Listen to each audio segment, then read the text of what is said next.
घोडबंदर येथील कापूरहोडी भागामध्ये मेट्रोच्या कामादरम्यान क्रेनचा लोखंडी भाग थेट रस्त्यावरून जाणाऱ्या एका मोटारीवरती कोसळला। या घटनेनंतर मुंबई महानगर प्रदेश विकास प्राधिकरणाने संबंधित सिव्हिल एजन्सीला 2 लाख रुपयांचा दंड ठोठावला आहे।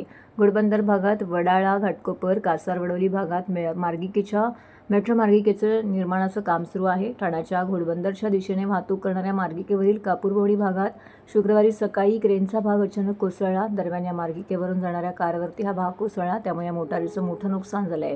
कारमधून कुटुंब प्रवास करत होते। कारच्या मागील भागावरती क्रेनचा भाग कोसळल्याने मोठी दुर्घटना टळली। या भागातून जाणाऱ्या एका रिक्षाचं देखील नुकसान झालंय। घटनेची माहिती वाहतूक पोलिसांना मिळाल्यानंतर येथे वाहतूक पोलिसांचे अधिकारी कर्मचारी घटनास्थळी दाखल झाले। यापूर्वीही मेट्रोच्या कामादरम्यान अशा अनेक घटना घडल्या आहेत।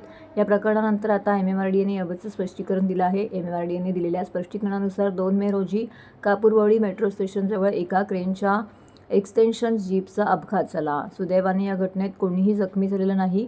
एका कारला आणि एका रिक्षाला किरकोळ नुकसान झालंय। घटनास्थळी सुरक्षेसाठी तात्काळ उपाययोजना करण्यात आल्या आणि परिसर तात्काळ बंद करण्यात आला। प्राथमिक तपासणीमध्ये या अपघाताचं कारण यंत्रसामग्रीतील बिघाड असल्याचं निष्पन्न झालंय। MMRDAकडून बांधकाम स्थळांवरील निष्काळजीपणाबाबत शून्य सहनशीलतेची भूमिका घेतली जाते। या घटनेप्रकरणी संबंधित सिव्हिल एजन्सीवरती 2 लाख रुपयांचा दंड ठोठावण्यात आला आहे।